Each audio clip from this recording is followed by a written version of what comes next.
Bonjour à tous, on se retrouve pour un nouveau Texama Show, c'est le Texama Show 145. Comme d'habitude pour l'actualité informatique, technologique et tout de la semaine. Du coup, je vous propose de commencer, vous avez une table des matières dans la description si vous voulez sauter vers le sujet qui vous intéresse le plus. Premier sujet qui a fait pas mal d'écho, si vous me permettez le jeu de mots avec le son justement, c'est RTX Voice. RTX Voice c'est un programme qu'a sorti Nvidia justement, qui utilise en gros les Tensor Core des cartes Nvidia, même si on va parler d'un autre truc qui a fait un peu controverse là-dessus. Et en gros, ça enlève le bruit de fond de votre micro. Mais vraiment, ça enlève le bruit de fond. Ce n'est pas comme certains...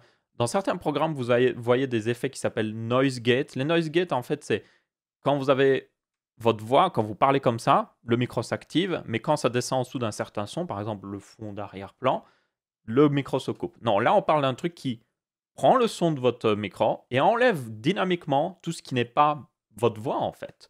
Et honnêtement, ça marche plutôt bien. Il y a déjà eu pas mal de vidéos là-dessus. Du coup, je vous propose de le tester limite en direct. Alors moi, l'endroit où je l'ai vu, c'était sur justement une vidéo d'HyposVox où il utilise carrément un aspirateur à côté. Et genre, ça enlève le bruit de l'aspirateur. Et moi, j'étais en mode, wow, genre vraiment assez fou. Donc, je vous propose de le tester. Je vais utiliser ici Audition pour enregistrer justement ma voix pour que je puisse l'entendre, parce que vous allez entendre dynamiquement, parce que là actuellement, tout le son qui vient de là vient du truc avec RTX Voice, mais il n'est pas activé pour le moment. Voilà à quoi ressemble le programme. Donc vous pouvez activer, désactiver. Vous pouvez aussi l'utiliser pour un périphérique d'output sur votre PC. Donc par exemple, ça c'est très pratique si par exemple vous êtes avec des gens sur Skype qui ont un mauvais micro, vous pourriez filtrer le bruit de fond. Donc c'est plutôt cool. Donc du coup, je vous propose de tester. Je vais lancer un enregistrement ici pour que je puisse moi entendre ce qui se passe. Parfois, ça fait office de mini-test en live. Je n'allais pas faire une vidéo rien que pour ça. Selon moi, c'est intéressant, mais c'est un programme qui est en bêta. Ça requiert d'avoir une carte RTX. Même s'il y a eu un petit sujet de controverse là-dessus, sur le fait que, en fait, ce que ça utilise dans, on va dire, l'API NVIDIA que ça utilise, peut utiliser les CUDA Core aussi. Donc, c'est-à-dire qu'elle n'est pas obligée d'utiliser les Tensor Core. Donc, vous pourriez le faire tourner sur une GTX 1080 et tout ça. C'est juste que ça utilise plus de ressources quand ça tourne sur les CUDA Core, forcément, parce que les CUDA Core sont moins prévus pour ce genre de tâches. Donc, il y a un hack qui existe pour le faire tourner avec les CUDA Core. Toutefois, tenez compte que actuellement, c'est en bêta. C'est un petit impact sur la performance, surtout si vous utilisez les CUDA Core. Genre, ça peut être de l'ordre de plus de 10% dans certains jeux. Donc, c'est pour ça que j'en fais pas toute une vidéo, parce que ça reste en bêta, c'est cool, c'est très pratique pour certaines personnes, mais pas forcément pour tout le monde. Il y a aussi d'autres personnes qui travaillent à faire des filtres OBS qui vous permettraient d'activer un filtre d'OBS pour utiliser RTX Voice, ça c'est très pratique, ainsi que éventuellement même les utiliser dans un programme de montage. Et ça, c'est encore plus pratique, parce que là, dans le programme de montage, ça aurait tout son sens. Imaginez, vous importez une piste sonore de votre programme de montage, il y a plein de bruit de fond, hop, vous activez le filtre, nickel, il n'y en a plus de problème. Donc, là, vous voyez que j'ai un périphérique qui s'appelle RTX Voice, on va l'activer, et on va aussi activer de ce côté-là. Et à partir, normalement, de maintenant, d'ailleurs, je lance l'enregistrement, à partir de maintenant, c'est activé.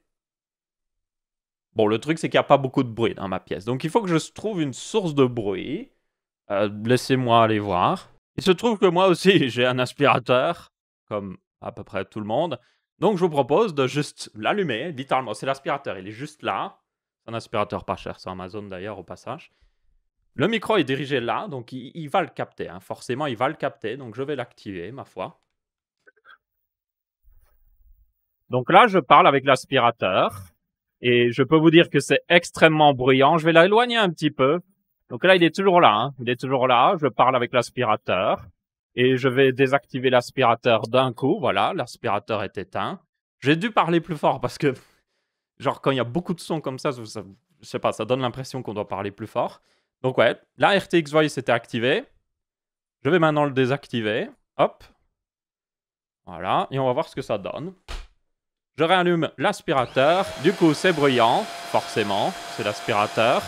J'espère qu'on m'entend, en fait, parce que là, ça fait vraiment beaucoup de bruit. Je l'éloigne comme avant. Vous voyez, il est juste là. Est-ce qu'on m'entend toujours?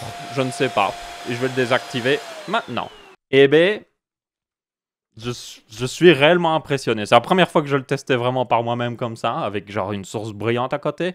On sent que la voix est déformée, forcément. Là, c'était une source de bruit énorme, vraiment juste à côté. On sent que c'était un peu déformé, mais c'était compréhensible. C'était genre utilisable, vous voyez? Genre, vraiment, si vous êtes dans un endroit très bruyant, où vous n'avez pas le choix d'être dans cet endroit bruyant, c'est assez impressionnant. Toutefois, beaucoup de gens ont testé des bruits de fond fixes, et ça, c'est pseudo-réaliste. Parce que dans la vraie vie, euh, bon, ça peut être pratique, par exemple, si vous avez un PC bruyant, par exemple, un ordinateur portable qui aurait une carte RTX, parce que ça utilise les RTX, et que, genre, ça fait du bruit, là, c'est pratique, parce que le bruit est constant, on va dire. Le bruit du ventilateur est constant. Maintenant, moi, ce que je me demande, est-ce que ça permet de réduire des bruits dynamiques? Juste un bruit qui arrive d'un coup que peut-être le RTX Voice ne se doutait pas qu'il allait arriver et qui ressemble pas forcément à une voix aussi. Donc, par exemple, je sais pas moi, quelqu'un qui parlerait derrière et tout ça. Linus Tech Tips a testé un petit peu et ça marchait plutôt bien avec ses enfants qui, genre, criaient derrière. Mais encore une fois, c'est le genre de truc que je me dis, en fait, il faut vraiment tester selon son bruit à soi chez soi. Parce que je ne sais pas exactement comment ça marche. Peut-être que le truc est entraîné pour reconnaître certains bruits de fond, par exemple un aspirateur, un ventilateur, mais que sur certains autres bruits, il a un petit peu plus de mal. Surtout, à mon avis, les bruits où il aura le plus de mal, c'est les bruits humains, genre une autre personne qui parle en arrière-plan ou autre chose. Donc ouais, en tout cas, c'est plutôt prometteur. C'est même assez impressionnant quand on y pense. Euh, Est-ce que moi je l'utiliserais? Non, parce que j'ai un bon micro, je n'en ai pas besoin. Mais par contre, encore une fois, genre, s'il y a quelqu'un, je vais discuter avec quelqu'un sur Discord ou autre chose pour un record, personnellement, moi je sépare mes pistes sonore en trois pistes. J'ai le son du PC, le son de ma voix et le son de Discord. Donc je pourrais l'utiliser. Je pourrais juste l'activer pour cette personne et de ne plus avoir de bruit.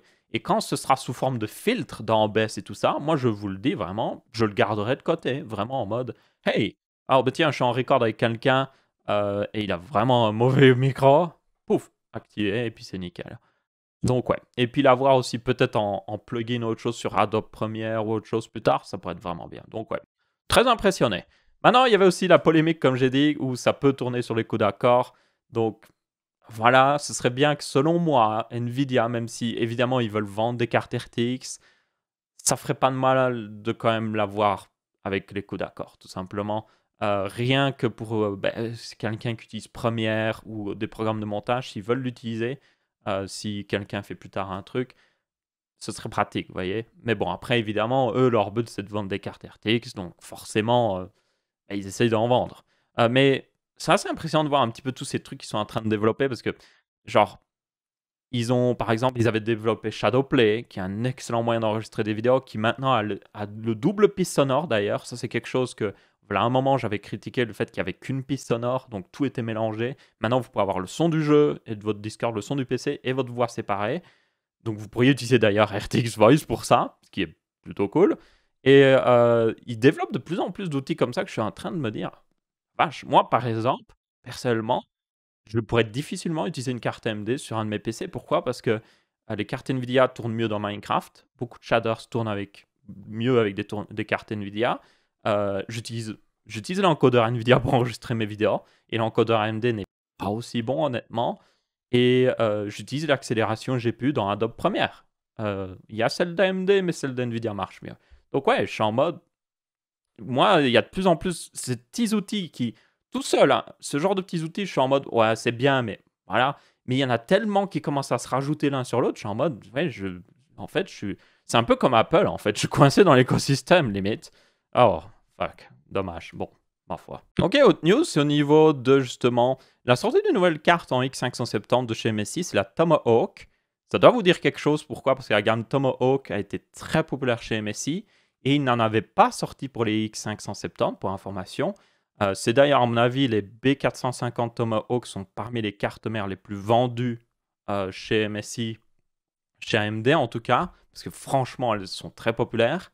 Et du coup, si vous le savez, hein, j'en avais déjà parlé, le problème c'est qu'MSI, sur leurs cartes entrée de gamme, milieu de gamme un petit peu, ont sur les X570, hein, pas sur les B450 ou les X470, sur les X570 en particulier, les toutes dernières cartes AMD, ils ont un peu merdé. Ok, ils ont mal géré les VRM, très mal géré les VRM.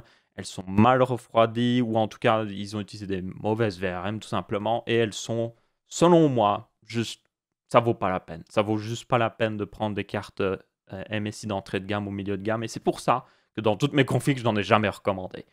Toutefois, ils sont rattrapés. Selon moi, trop tard, évidemment. Ils auraient dû sortir cette carte dès le début. Mais ils sont quand même rattrapés, je tiens à le notifier. Et ils ont tout simplement sorti cette Tomahawk qui, comme vous pouvez voir, est plutôt bien refroidie. Donc ça, les barres rouges que vous voyez en bas sur le test de Hardware Unbox, je vous mettrai le lien dans la description. Les barres rouges, c'est les anciennes cartes, justement X570 de chez MSI. Vous voyez qu'elles étaient parmi les pires, littéralement. Et maintenant, celle-là est parmi les meilleures, vraiment. Donc c'est une carte qui devrait sortir à peu près d'ailleurs au même prix que la TUF de chez Asus, donc vers 200 €. Donc c'est une carte qui reste accessible, mais pas non plus la plus accessible, et qui devra offrir franchement beaucoup de valeur. C'est aussi une bonne nouvelle selon moi pour la simple et bonne raison que les B550 doivent arriver prochainement, et du coup, bah, ça veut dire qu'ils ont fixer ça tout simplement et que on devra avoir quelque chose de bien pour les B550 aussi. J'espère, il faudra attendre les tests. Une news qui est en rapport, et on y arrive justement, c'est justement l'arrivée chez AMD des Ryzen 3 3300X et 3100X. Ce sont des processeurs d'entrée de gamme qui sont basés sur la dernière architecture d'AMD, et rien que ça en fait ça devrait être une bonne nouvelle pour beaucoup de gens parce que ils sont pas chers déjà. Genre, ils sont vendus vers une centaine d'euros, 100 à 120 € ces deux processeurs. C'est des processeurs 4 cœurs 8 threads. C'est pas ce qu'il y a de plus puissant, mais 4 cœurs 8 threads, c'est déjà franchement pas mal. Et ils ont des bonnes fréquences, 3,6 GHz et 3,8 GHz sur le 3300X par exemple. Donc ouais, franchement, ça va être des processeurs vraiment, vraiment excellents pour les configs d'entrée de gamme. Quelqu'un qui veut pas mettre énormément d'argent. Avec le combo des cartes mères en B550, ça va être vraiment encore mieux. Et ça va donner vraiment des jolies petites configs. Donc ça, en particulier, j'ai très hâte. Parce que selon moi, c'est le genre de processeurs qui sont les plus intéressants. Ceux que tout le monde pourra acheter et qui offrent beaucoup de puissance. Je vous rappelle que 4 cœurs 8 threads à cette fréquence, 3,8 GHz, c'était l'équivalent d'un Core i7. Voilà, 4 ans, même pas. Genre vraiment, voilà 4 ans. Les Core i7 qui coûtaient 350 €, 330 €, avaient les mêmes specs. Et je peux vous garantir que ce 3300X est aussi, même plus puissant certainement que ces Core i7. Donc ouais, franchement, vraiment impatient de voir. Et aussi, ils ne devraient pas trop consommer. Ils sont annoncés à 65 watts, mais à mon avis, ils consommeront même encore un petit peu moins. Et juste, oui, c'est juste des... Franchement, ça va être des processeurs qui... Honnêtement, il n'y aura pas d'autres compétitions à ce prix-là. C'est juste, je vois mal ce que pourrait faire Intel, notamment, à part vraiment casser les prix ou offrir un Core i3 avec une très bonne fréquence, ce qui peut être le cas. Hein. On verra bien d'ici leur sortie des processeurs de 10e génération qui doivent arriver dans le futur. On n'a pas encore de date. Du coup, ça va faire un peu de concurrence. Ces processeurs-là, ils n'ont pas... je ne sais plus s'il y avait vraiment une annonce. Apparemment, ce serait plus réservé pour le mois de juin. Il y avait des indications comme quoi les B550 arriveraient vers le mois de juin. Donc, ça semble se confirmer. Donc, oui, les B550 sortent le 16 juin. Voilà, c'était la confirmation qu'il y avait. Donc, ouais, vers le 16 juin, ça devrait être plutôt bien. Et du coup, ça fait un autre parallèle vers une autre news. Et pour cela, je repasse en facecam. Normalement, je vous ai sorti une vidéo hier sur justement les prix. Est-ce que ça vaut la peine de faire une config en ce moment? Et du coup, ça, c'est un bon exemple. C'est que dans cette vidéo, la conclusion, c'est que non, vous ne devrez pas monter un PC, en tout cas à l'heure actuelle. Si vous... Il y a d'autres, évidemment, je vous invite à regarder la vidéo, vous verrez, mais par exemple, les ordi portables et tout ça, ça va encore niveau prix, mais pour monter un PC à l'heure actuelle, c'est mauvais niveau prix. Et du coup, d'ici juin, ça devrait revenir un peu plus à la normale, afin que les productions reprennent dans pas mal de pays, que la chaîne, surtout d'acheminement, reprenne aussi du poil de la bête. Ça devrait s'améliorer un petit peu.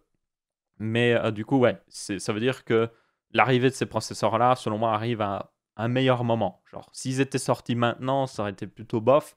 Mais en juin, oui, je pense que c'est mieux. Autre news en rapport, oui, je continue de lier toutes les news l'une à l'autre. Elles se suivent, c'est incroyable. Donc, Nvidia a teasé Ils ont dit Get amped pour le GTC 2020, qui sera le 14 mai en stream. Pour information, ce sera évidemment pas un événement physique. Normalement, c'est un événement physique. C'est la Game Developer Conférence ou je ne sais quoi, le nom réel, hein, pour information. Et donc, Get amped, ça ressemble beaucoup au nom de leur future architecture qui s'appelle Amper. Alors, Get amped, c'est quand même c'est quelque chose que vous pourriez dire dans la langue anglaise sans parler de Amper, hein, je tiens à le préciser. Mais la coïncidence, évidemment, voilà. Et on savait qu'ils allaient bientôt l'annoncer. Alors, ça ne veut pas dire forcément que le 14 mai, vous allez avoir, OK, les RTX 3080 Ti sont annoncés, vous pouvez les acheter. Non, ce sera peut-être plus une présentation générale de l'architecture, peut-être la présentation de certaines cartes professionnelles. Et puis, ils vont dire, ah, vous aurez plus d'informations sur nos cartes gaming d'ici, et puis rajouter une date. Mais ça veut dire quand même qu'on aura des détails sur l'architecture, et ça, c'est très important selon moi, notamment la finesse de gravure, ce sera certainement en 7 nanomètres. Je vous rappelle, enfin, AMD passe à du 7 nanomètres sur leur carte. Nvidia était toujours en 12 nanomètres. Donc ça veut dire que les cartes Nvidia pourraient être beaucoup plus puissantes en réalité si elles étaient en 7 nanomètres. Elles seraient plus efficaces au niveau énergétique surtout. Donc c'est pour ça que beaucoup de gens sont impatients. Les cartes graphiques ont tendance des fois à prendre un peu plus de temps à diminuer vers une meilleure finesse de gravure des fois. Je me souviens de l'époque où on était passé au 28 nanomètres, voilà, pas mal de temps, où on était resté au 28 nanomètres pendant des années et des années et des années. Quoi. Il y avait eu 3 générations en 28 nanomètres, si je me souviens bien, c'était assez abusé. Et même 4 générations, il me semble, ouais, même limite. Et puis d'un coup, on était passé au 12 nanomètres, justement, et là, ça avait apporté tellement de gains, justement, de performance. Euh, donc là, on va voir, on aura pas mal de détails, certainement plus sur l'architecture de manière générale. On n'aura pas forcément des performances en jeu vidéo ou ce genre de choses. Donc, dites-vous, même si c'est la GTC, que c'est une gaming, enfin, c'est centré un petit peu sur le gaming, il y a beaucoup de, on va dire, beaucoup de trucs sur le professionnel aussi. Donc, peut-être pas une annonce d'une RTX 3080 Ti et de toute la gamme qui va avec, mais par contre des détails, certainement. Ensuite, on change totalement de registre. Je me permets de traiter un peu d'un sujet un peu différent pour une fois. Euh, j'ai parlé justement un petit peu caméra dans ma vidéo où je présentais le studio d'ailleurs, et vous avez l'air de pas mal apprécier cette vidéo. Euh, et du coup, une caméra en ce moment qui commence à faire pas mal parler d'elle, qui n'est pas encore tout à fait sortie, hein, justement, c'est une nouvelle caméra de chez Canon, c'est la EOS R5. Alors, il faut savoir que dans le domaine de tout ce qui est caméra digitale, Canon a un petit peu traîné les pieds, on peut le dire. Même si vous êtes fan de Canon, je pense que vous pouvez l'avouer que Canon n'a pas fait beaucoup d'efforts ces derniers temps. Ils ont essayé de sortir des trucs, mais c'était toujours un peu genre... Vous sentiez qu'ils étaient derrière en mode, ah oui, on va vous limiter dans ça parce qu'on veut que vous achetiez notre méga grosse caméra. Et du coup, le problème, c'est qu'ils se sont fait bouffer des parts de marché par Sony, par aussi Panasonic, avec leurs Micro Four Thirds qui sont excellents, et même aussi par Blackmagic avec les Pocket caméras, par exemple, qui sont juste des caméras professionnelles pour un prix imbattable. Il y a d'ailleurs la Pocket 6K qui devrait diminuer de prix, elle devrait atteindre les 2000 euros. Vous allez me dire 2000 euros pour une caméra, c'est complètement fou. Non, c'est 2000 euros pour une caméra qui peut filmer en 6K, pas du 4K, 6K, et elle peut même faire du 4K, 60 fps, ce genre de choses. Je peux vous dire que pour une caméra professionnelle, c'est vraiment, mais vraiment pas cher. Et elle a des fonctionnalités vraiment très avancées. Elle peut enregistrer en RAW. Genre, c'est une caméra excellente. Du coup, beaucoup de concurrence. Sony se traîne aussi un petit peu les pieds ces derniers temps. Ils ont sorti des bonnes caméras, surtout d'un point de vue photo, mais d'un point de vue vidéo, rien depuis des années. Depuis le Sony A7 que j'ai personnellement, le Mark III qui est excellent, franchement, mais depuis, ils n'ont pas fait grand-chose, quoi. Et du coup, là, il y a Canon qui arrive enfin à l'assaut avec la possibilité d'enregistrer en 8K interne et jusqu'à 4K 120 fps. Et il y a encore beaucoup plus de trucs derrière. Par exemple, vous pouvez enregistrer en 422 10 bits. Donc, c'est-à-dire que vous pouvez enregistrer avec une plage de couleurs beaucoup plus importante. Par exemple, l'écran que vous regardez cette vidéo, certainement, à part si vous êtes sur un smartphone haut de gamme, est en 8 bits. Ça veut dire que vous avez 8 bits de données pour les couleurs. Et vous avez déjà dû entendre parler, par exemple, que l'HDR, tout ça, utilise souvent 10 bits de couleurs. Donc, vous avez beaucoup plus de couleurs possibles. Vous en avez des milliards, en fait. Du coup, cette caméra permet d'enregistrer justement avec beaucoup plus de couleurs. Donc, c'est-à-dire que vous pourriez enregistrer justement des contenus HDR ou autre chose. Donc, ouais, ils ont même un truc spécial HDR. Mais du coup, les specs sont juste monstrueuses. Vraiment, 4K 120 FPS, 8K en interne, du 8K. Genre, une caméra 8K, c'est très cher. Alors, on ne sait pas encore le prix de cette caméra, justement.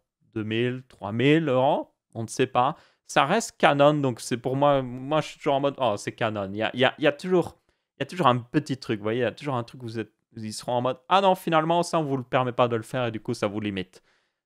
Mais ouais, si par contre, ils n'ont pas trop fait ça, et puis il y a toujours les avantages Canon, il y a tous leurs objectifs, ils ont une énorme gamme d'objectifs que beaucoup de gens ont. Ils ont aussi le dual pixel, l'autofocus de Canon qui est excellent, même si Sony se débrouille plutôt bien là-dessus. Donc ouais, il y a beaucoup de gens qui attendent cette caméra, très honnêtement. Et personnellement, moi, je me suis mis dans l'écosystème Sony parce que à l'époque, il y avait que Sony, franchement, qui était intéressant pour ce que je faisais. Mais peut-être dans le futur, je pourrais changer.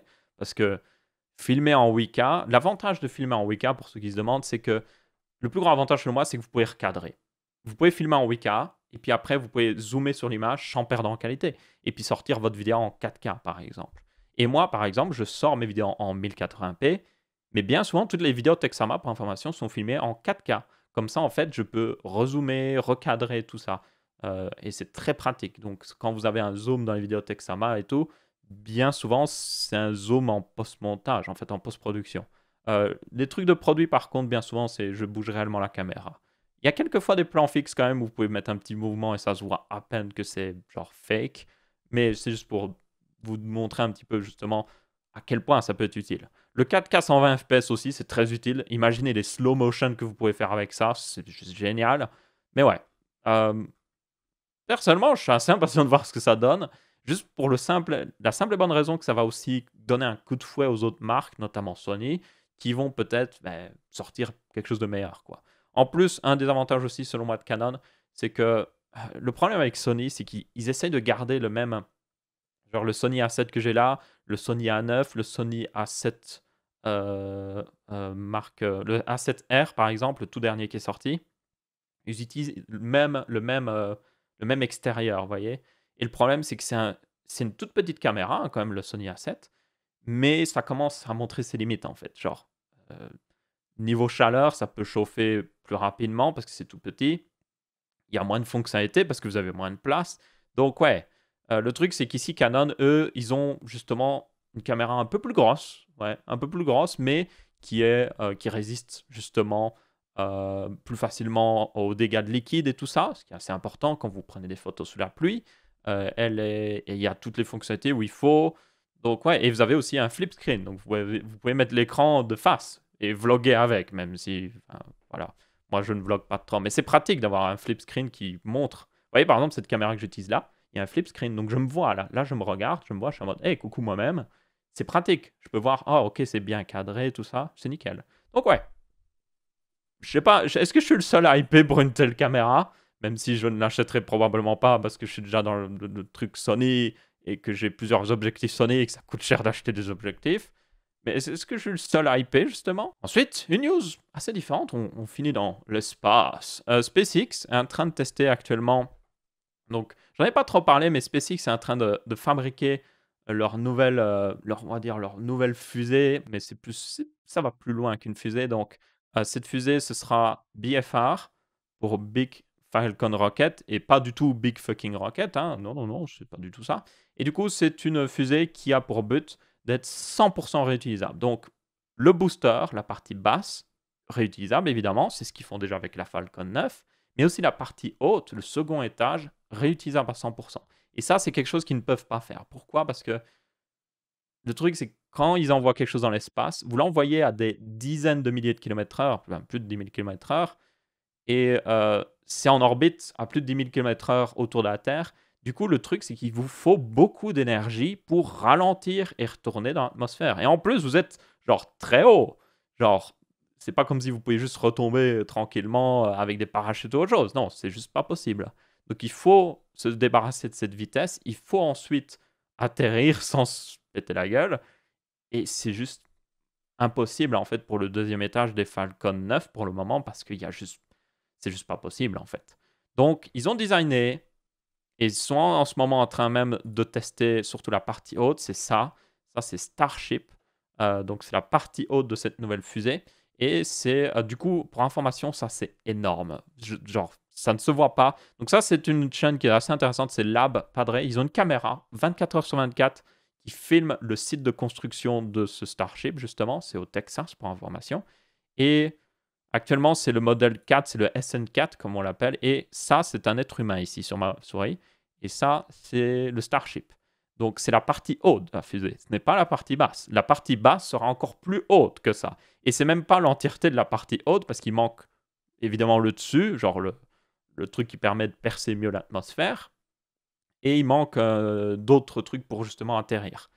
Et ce qui est assez intéressant, c'est qu'en ce moment, ils progressent très très vite. Ils ont fait vraiment une chaîne de production pour les faire très très vite. C'est fait en acier pour information, acier inoxydable si je me souviens bien. Euh, et ils les sortent à une vitesse franchement incroyable. Celui-là, ils l'ont construit en quelques semaines, c'est pour dire. Et donc là, il est sur le pad, il est prêt à être testé au niveau de la pressurisation.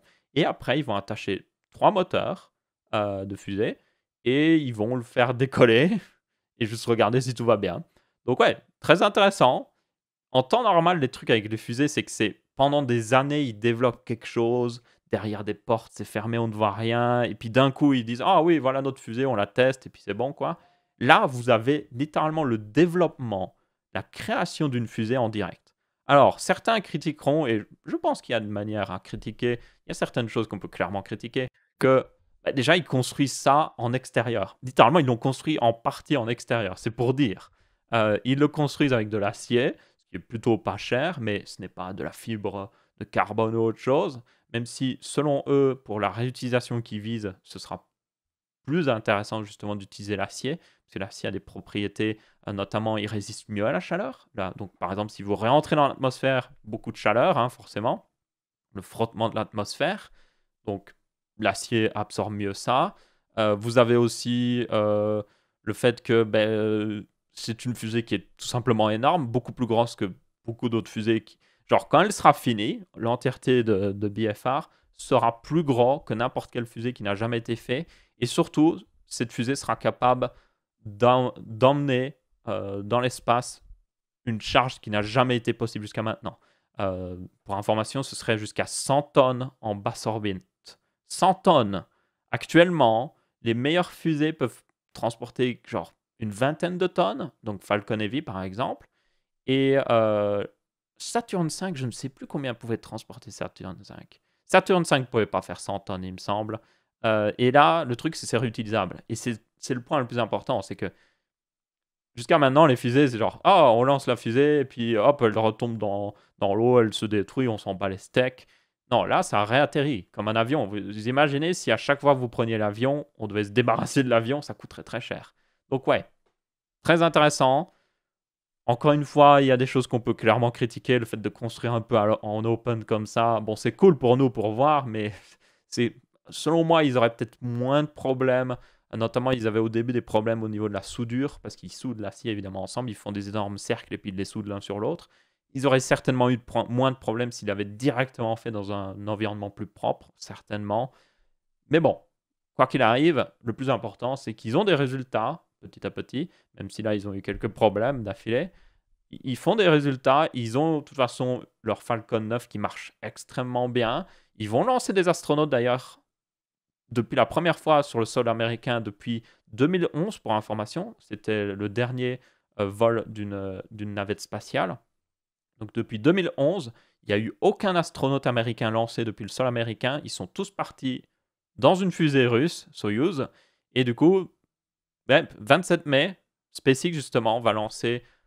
Il me semble que c'est passé à 3 astronautes ou c'est toujours 2 astronautes. C'est 2 astronautes, il me semble.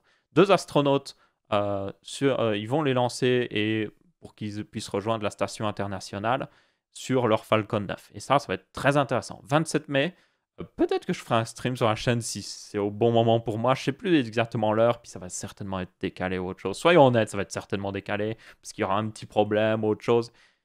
Ils lancent des êtres humains. Ils vont pas être en mode allez, fuck it, on lance. Non, dès qu'il y a le moindre petit truc qui pourrait poser problème, ils décaleront, c'est sûr et certain. Donc 27 mai, mais ce sera certainement un peu après, soyons honnêtes. Ensuite, petite news de la chaîne, très vite fait.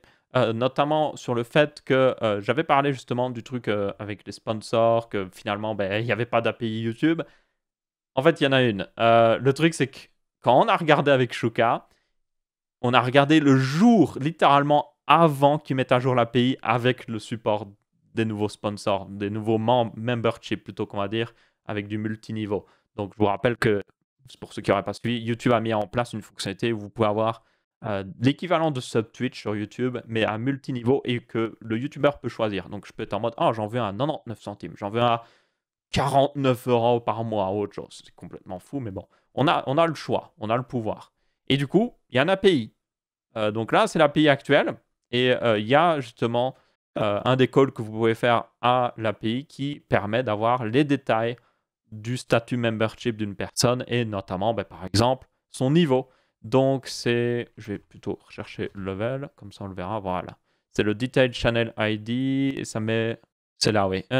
Source convey membership detail such as the levels of that member and can access duration of their membership. Donc ça permet d'accéder au temps que la personne était membre et le niveau de ce truc de membre. Donc oui, ça existe maintenant. Le seul problème, c'est qu'il faut remplir un formulaire et peut-être ils donneront l'accès.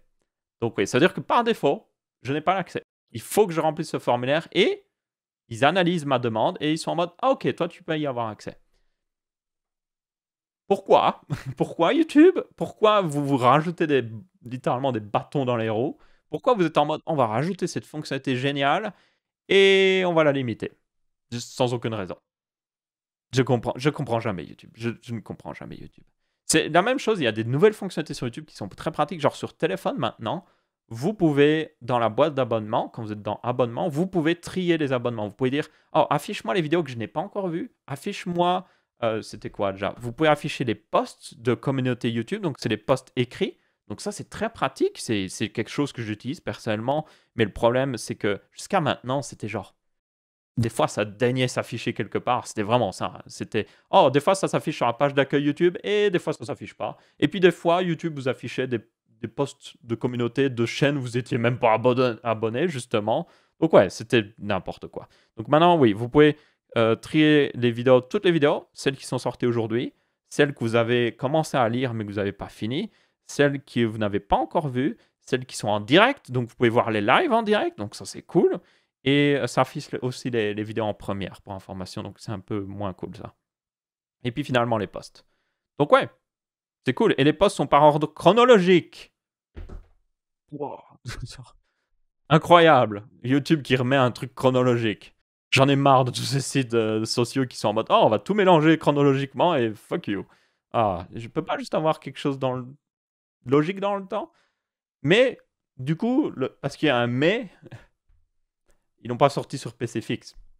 Vous ne pouvez pas trier sur PC fixe. Donc sur PC fixe, ou sur votre même TV en vrai, c'est toujours vos abonnements, vous ne pouvez pas regarder ceux qui sont sortis aujourd'hui. Enfin, c'est un peu trié par ceux qui sont aujourd'hui, ça va encore, mais vous ne pouvez pas afficher les posts. Si vous voulez afficher les posts, il faut aller sur... Si vous êtes sûr de vouloir les voir, si vous voulez vraiment les voir, il faut aller sur chaque chaîne, regarder dans l'onglet communauté.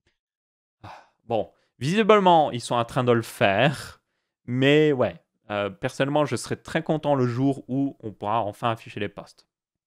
Idéalement, par contre, selon moi, les posts par défaut devraient s'afficher dans les abonnements parce que c'est techniquement des abonnements. Mais bon, chacun sa vision là-dessus. Dans tous les cas, juste pour dire que des fois, YouTube fait des très bons trucs, mais ils vont pas jusqu'au bout. Genre, ils le font à moitié. Comme, encore une fois, j'ai vu une fonctionnalité qu'ils ont commencé à faire sur YouTube, mais là, encore une fois, c'est sur PC fixe. J'ai vu certaines chaînes tech, notamment, on peut aller revoir la vidéo de... Non, c'était Hardware Unbox. Non, ils n'ont pas sur cette vidéo en particulier. Peut-être celle-là, je sais que c'était là. Ouais, voilà. Vous voyez, il y a une séparation dans la timeline. Genre, c'est indiqué, genre, oh là, il parle de ça, là, il parle de ça, là, il parle de ça. Genre, ça, c'est quelque chose pour les Texama Show qui serait hyper pratique parce que je serais plus obligé, bon, je le mettrai toujours, mais je serais plus obligé d'avoir une table de matière dans la description. Je pourrais juste le mettre dans la timeline. Alors, je ne sais pas comment c'est fait en vrai. J'ai pas vu d'option personnellement, Donc je sais pas comment c'est fait. Est-ce que ça utilise des tags dans les fichiers MP4 peut-être qu'on upload sur YouTube? Ou est-ce que c'est un endroit où on le règle dans YouTube? Je n'ai pas vu l'option quelque part personnellement, donc si quelqu'un a des informations là-dessus, je suis preneur. Dans tous les cas, juste pour dire que oui, YouTube sort des trucs très intéressants, mais des fois il le sort juste à un endroit et pas à l'autre et du coup ça fait que c'est utilisable, mais c'est pas 100 utilisable. Donc je suis toujours un peu en mode partagé. Je suis en mode: «Ouais, c'est bien, mais j'aimerais bien l'avoir partout» et encore une fois, c'est bien d'avoir une API pour gérer les memberships, mais j'aimerais y avoir accès sans devoir remplir un foutu formulaire. Donc ouais, ma foi, on verra bien. Je remplirai le formulaire du coup, mais je sais pas combien de temps ça va prendre et tout, donc je verrai bien. Pour information, j'ai déjà activé le multiniveau, sur, la chaîne. Donc si je vais sur Texama, on atteint d'ailleurs bientôt les 90 000 abonnés, merci à vous et d'ailleurs pour ceux qui n'auraient pas compris, Kirby a le logo LDLC parce qu'il absorbe à Top Achat. J'ai vu une personne qui n'avait pas compris. Enfin bref, c'était juste une personne. Du coup, si vous regardez rejoindre, voilà, normalement oh non, what? Je l'avais activé ça? Donc c'est dans monétisation et c'est souscription. Et apparemment, actuellement, il y a 12 personnes qui ont pris une souscription sur la chaîne. Merci à vous. Ça revient à un revenu de 24,47 € pour information. Donc voilà, comme ça vous avez l'information. Et oui, j'ai pas publié les modifications, c'est pour ça.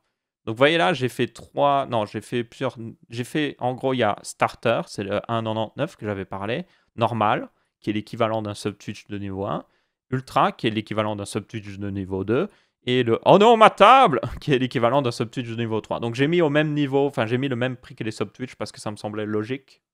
Parce que pour les gens, ils sont peut-être déjà habitués comme ça. Donc ouais, j'ai fait le même niveau que Twitch, sauf que j'ai rajouté le starter. Donc ouais. Mais apparemment, j'avais pas publié. Donc je vais publier. D'ici la sortie de cette vidéo, ça devrait être bon. Après, comme je le dis, je vais essayer d'avoir accès à l'API. Donc en attendant, voilà. Si vous voulez prendre le starter et soutenir la chaîne, merci à vous. Mais je ne vais pas pouvoir mettre en place tout de suite. Encore que pour le starter, je peux mettre en place tout de suite ce que je voulais faire. C'était, pour information, de tout simplement, quand j'ai fini une vidéo, je la mets déjà disponible pour ceux qui ont un membership. Comme ça, ils peuvent déjà donner des retours. Si j'ai fait une erreur, je peux la corriger pour la vraie sortie de la vidéo. Donc ça, je pourrais le faire, pour information. Donc ouais, ma foi. Du coup, merci à ceux qui soutiennent la chaîne d'avance. Pour information, ce genre de soutien à la chaîne permet pour moi de, premièrement, améliorer la qualité, d'améliorer des choses que je ne peux pas améliorer forcément moi-même. Par exemple, tout ce qui est créer des trucs graphiques et tout ça, je suis nul. Donc ça permet d'engager un graphisme pour refaire un graphiste, plutôt un graphisme. Un graphiste pour faire des trucs.